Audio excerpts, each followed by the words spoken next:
As far as developments from Delhi is concerned, politics erupts over Arvind Kejriwal's arrest. Late night arrest of the Delhi Chief Minister Arvind Kejriwal following his questioning and searches at his residence has raised a political storm. Arvind Kejriwal was arrested by the ED in connection with the now scrapped Delhi liquor policy without backing its supremo and saying Arvind Kejriwal will run the Delhi government from jail. Delhi Minister Atishi has slammed the BJP, saying the centre was targeting AAP netas and that the BJP wants to finish off the opposition. India Bloc members have come out in support of Arvind Kejriwal, questioning the timing of this arrest. India Bloc leaders have accused the BJP of misusing central agencies. Meanwhile, BJP hailed the decision, saying that law must take its course, accusing Arvind Kejriwal of being the kingpin in the excise policy scam. The Saffron clan went on to question as to why Arvind Kejriwal skipped 9 summons by the ED.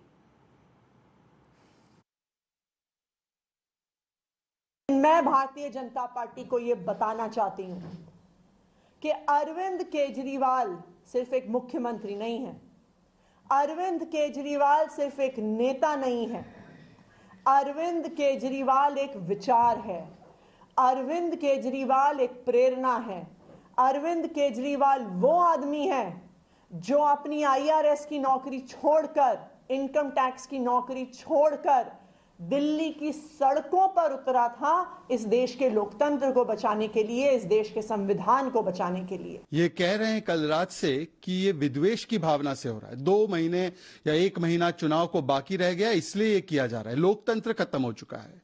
मैं आतिशी जी से, गोपाल राय जी से और आम आदमी party से पूछना चाहता हूं, क्या कोर्ट लोकतंत्र को खत्म करना चाह रहा है? क्या कोर्ट विद्वेष की भावना से आपके खिलाफ कार्रवाई कर रहा है? ये किस प्रकार का आरोप लगाते हैं? और देखिए, राहुल गांधी की संगत में रहते रहते राहुल गांधी के लक्षण आने लगे हैं। राहुल गांधी विदेश में जाकर लोकतंत्र को गालियां देते हैं, लोकतांत्रिक संस्थाओं को गालियां देते हैं, शक्ति से लेकर जनशक्ति को गालियां देते हैं। ये देश में रहकर देश के लोकतंत्र को कलंकित करते हैं।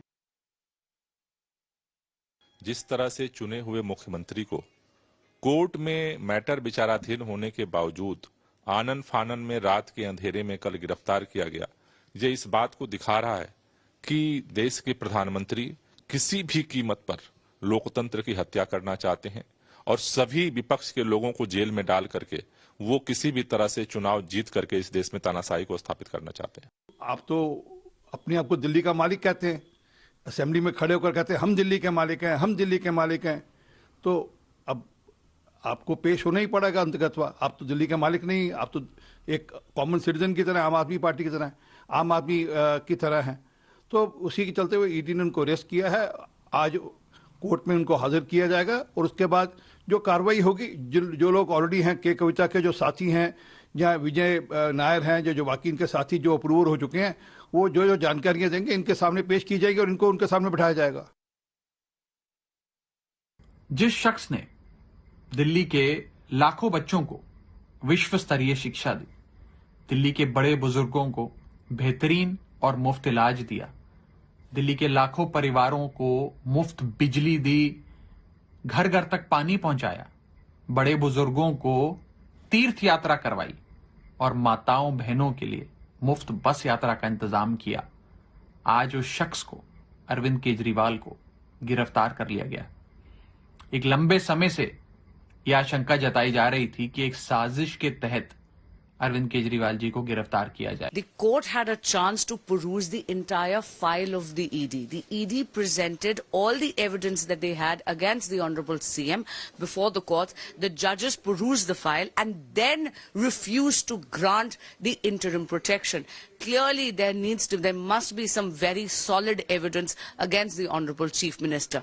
But I must say, when you repeatedly flout summons like this, then you actually force the arm of the Enforcement Directorate to come home, question you, and then take you away for custodial interrogation. Had he honored these summons in November 2023 itself, perhaps this situation would not have been created. गिरफ्तारियां होती रही हैं राजनीति के अंदर। अंग्रेज़ों के ज़माने में भी गिरफ्तारियां हुआ करती थी, मगर जिस मानवीयता का अंग्रेज़ भी ध्यान रखते थे, सब देशों के अंदर जो न्यूनतम मानवीय मूल्य हैं, मिनिमम ह्यूमैनिटी है, उसका भी ध्यान नहीं रखा जा रहा। 2013 में जो प्रश्न अरविंद केजरीवाल जी ने पूछा था कि भ्रष्ट लोग जेल कब जाएंगे, आज मैं छोटा सा कार्यकर्ता हूं भारतीय जनता पार्टी का, मैं कह सकता हूं कि 10 वर्षों के शासनकाल में इस देश ने एक बहुत बड़ा परिवर्तन देखा। ये जो बड़े बड़े राजनेता सोचते थे कि हम कुछ भी करेंगे, करोड़ों खरबों का घोटाला कर लेंगे और हम एक परिवार की तरह रहेंगे, मैं तुम्हारा पीठ खुजाऊंगा, तुम मेरी पीठ खुजाना, और हम में से कोई जेल नहीं जाएगा, हम सब बच के रहेंगे, ये अब नहीं होने वाला है। Mister Kejriwal, people are going to jail and if you are corrupt, people will continue to go to jail. कोई भी विपक्ष का नेता, कोई भी विपक्ष का कोई लीडर अगर बीजेपी के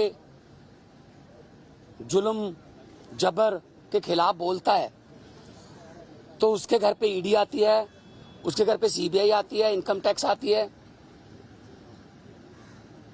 और ये अनडिक्लेयर्ड इमरजेंसी की तरह देश के हालात हो गए हैं। मैंने उसके बारे में 2 बार लेटर लिखा, मुझे बहुत दुख हुआ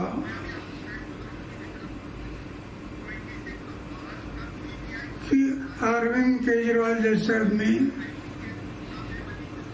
जो मेरे साथ काम करता था,